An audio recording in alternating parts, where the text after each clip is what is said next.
कुलधरा, जहां एक रात में पूरा गांव वीरान हो गया। आखिर क्या कारण रहा होगा कि 1500 लोग एक ही रात में हमेशा के लिए ये गांव छोड़कर चले गए। मस्तिष्क में जब यह प्रश्न गूंजता है तो स्वतः ही कई विचार शरीर के रोंगटे खड़े कर देते हैं। भयानक प्राकृतिक आपदा, कोई पारलौकिक शक्ति या फिर किसी निर्दयी मनुष्य का भय।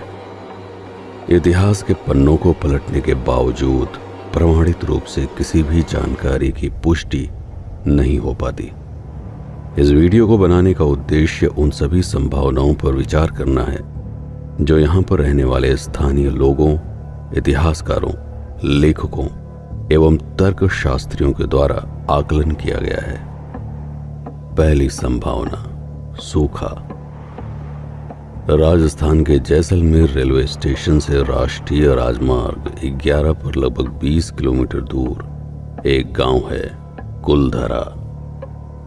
इतिहासकारों के अनुसार 13वीं शताब्दी में राजस्थान के पाली नामक स्थान से विस्थापित हुए कुछ ब्राह्मण, जिन्हें बाद में पालीवाल ब्राह्मण के नाम से जाना गया, द्वारा बसाया गया था। इस भीषण रेगिस्तान में जहां अचानक ही रेतीले तूफान उठा करते थे, रहने का कारण मात्र एक था, काकनी नदी। सूखे एवं रेगिस्तान में सबसे अधिक मूल्यवान पदार्थ है पानी। जहां पानी वहां कृषि, और जहां कृषि वहां पर जीवन की उत्तम संभावना। किंतु रेगिस्तान से बहने वाली नदियों का एक विचित्र स्वभाव होता है। जैसे ही वातावरण का तापमान बढ़ता और आसमान पर काले बादल दूर दूर तक नजर नहीं आते, वैसे ही रेत के ऊपर ठहरा हुआ पानी कुछ भाप बनकर और कुछ रेत के कणों द्वारा अवशोषित कर लिया जाता। ऐसी स्थिति में स्वयं को जीवित रखने के लिए अंतिम व्यवस्था है जल संरक्षण, जिसके लिए निर्माण किया जाता है पोखर एवं गहरे कुओं का। अगला मानसून आने तक इन्हीं के भीतर मौजूद पानी ही जीवन का अंतिम समाधान है। किंतु 700 सालों में क्या ऐसा सूखा पहली बार पड़ा, जिसके कारण लगभग 500 परिवारों को एक ही रात में किसी अज्ञात ठिकाने के लिए विस्थापित होना पड़ा। इसमें कितनी सत्यता है इसका प्रमाण कोई नहीं दे सकता, लेकिन क्या इस संभावना से इनकार किया जा सकता है? दूसरी संभावना, भूकंप। इतिहास साक्षी है कि भूकंप ने कई सभ्यताओं को समय के प्रवाह में ध्वस्त कर दिया है। अगर 5 से 7 रिक्टर स्केल का भूकंप रेगिस्तान के उस हिस्से में आए जहां पर भारी भरकम पत्थरों का बोझ ढो रहे रेत के कणों पर इंसानों ने रहने के लिए भवन बना रखे हों, तो रेतीली जमीन में उठने वाले कंपनों से किसी भी मकान को ढहने से नहीं रोका जा सकता। ऐसे में मनुष्यों के पास सिर्फ 2 ही विकल्प होते हैं, या तो इस आशंका के साथ उस मकान में टिके रहें या फिर उसे छोड़कर किसी ऐसे स्थान के लिए निकल जाएं जहां पर ऐसा कोई खतरा ना हो। भूकंप का प्रभाव सबसे अधिक उन स्थानों पर होता है जो टेक्टोनिक प्लेटों के टकराव के आसपास मौजूद होते हैं। यह दुर्भाग्य है कि जैसलमेर का यह क्षेत्र ऐसी एक टेक्टोनिक प्लेट के बेहद नजदीक है। तीसरी संभावना, महामारी। गहन रेगिस्तान में अगर आपको रहना है तो इन नियमों का पालन करना अनिवार्य है। पानी की कमी के कारण आपको हफ्तों या महीनों में ही नहाना पड़ेगा, या फिर रोज गीले कपड़ों से अपने शरीर को रगड़कर साफ करना पड़ेगा। गर्मी चाहे कितनी भी पड़ रही हो, लेकिन पानी आपको तभी पीना है जब बहुत अधिक प्यास लगी हो। इन चरम परिस्थितियों में कई तरह के जीवाणु एवं फंगस सक्रिय हो जाते हैं, जिनसे कई तरह की बीमारियां जन्म लेती हैं। रेगिस्तानी बुखार, खुजली, चमड़ी का कैंसर, माइकोटोमा, लिशमनियासिस, हैजा आदि। इसमें से कोई भी बीमारी जब महामारी बन जाती है और पूरे समाज के लोग इससे प्रभावित होने लगते हैं, तो क्या यह निर्णय लेना उचित नहीं होगा कि इस स्थान को ही त्याग दिया जाए? चौथी संभावना, पारलौकिक शक्ति।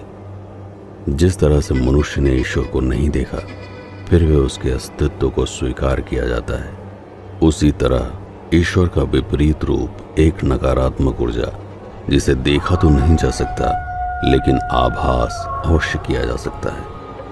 हर उस स्थान पर नकारात्मक ऊर्जा का प्रभाव माना जाता है जहां प्रकृति स्वयं किसी सजीव के निर्माण का विरोध करे।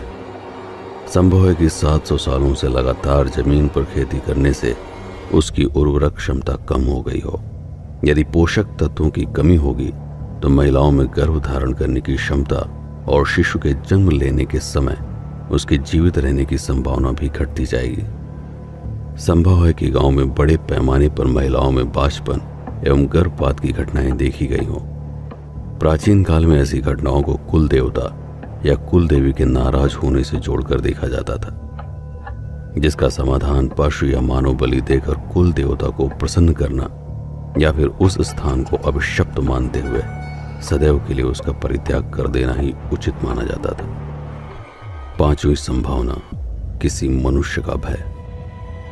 1899 में प्रकाशित पुस्तक तवारीख जैसलमेर के अनुसार पाली नामक स्थान को छोड़ने के बाद कुलधरा को जिस ब्राह्मण ने बसाया उसका नाम था कधान।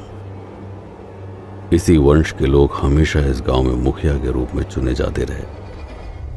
700 सालों से प्रचलित इस प्रथा में तब तक कोई व्यवधान नहीं आया जब तक इस वंश में पहली बार एक सुंदर स्त्री का जन्म हुआ, जिसे मुखिया के रूप में चुने जाने पर विवाद उठा।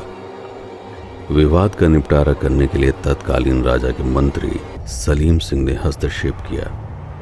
स्त्री की सुंदरता से मोहित होकर सलीम सिंह ने विवाह का प्रस्ताव रखा, जिसे अस्वीकार किए जाने पर उसने लगान बढ़ा दिया। सिर्फ इतना ही नहीं बल्कि किसी न किसी बहाने से इन लोगों को प्रताड़ित किया जाने लगा। आसपास रहने वाले ग्रामीण लोग ऐसा मानते हैं कि इसी कारण विवश होकर सभी पालीवाल ब्राह्मणों ने गांव को छोड़ देने का निर्णय लिया।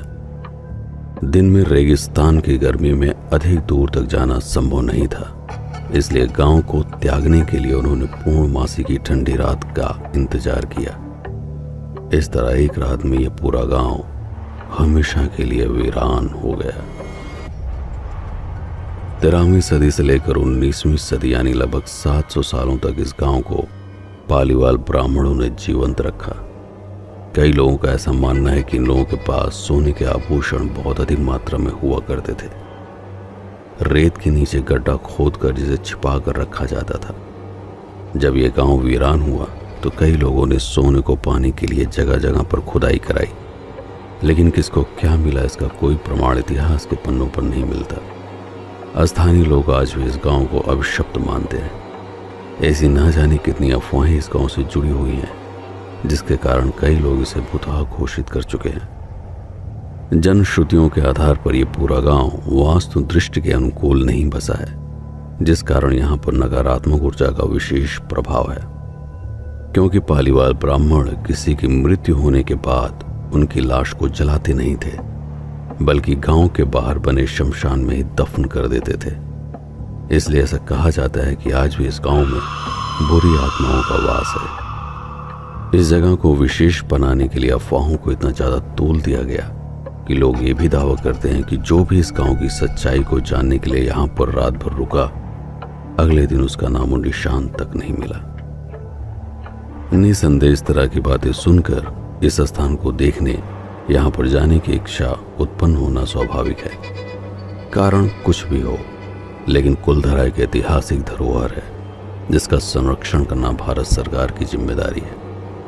इसी जिम्मेदारी का निर्वाह करते हुए कुलधरा गांव को पर्यटन स्थल के रूप में महत्व दिया गया है। आशा है आपको ये वीडियो काफी तर्कपूर्ण और रोचक लगा होगा। अगर आप चाहते हैं कि इस तरह के विषयों पर मैं वीडियोस बनाता रहूं, तो नीचे कमेंट में ऐसे किसी स्थान के बारे में अवश्य लिखें। मैं पूरी कोशिश करूंगा कि उस जगह के बारे में शोध करके जो भी तर्क संगत तथ्य मिलेंगे उन्हें वीडियो के माध्यम से रोचक बनाते हुए आपके लिए प्रकाशित करूं। इससे पहले कि आप YouTube के किसी दूसरे वीडियो पर खो जाने से पहले इस चैनल को सब्सक्राइब इसलिए कर लें ताकि हमारे और आपके बीच में भरोसे का एक गहरा संबंध बना रहे। वीडियो को लाइक करने के साथ ही अपने किसी भी विचार को व्यक्त करने के लिए नीचे कमेंट अवश्य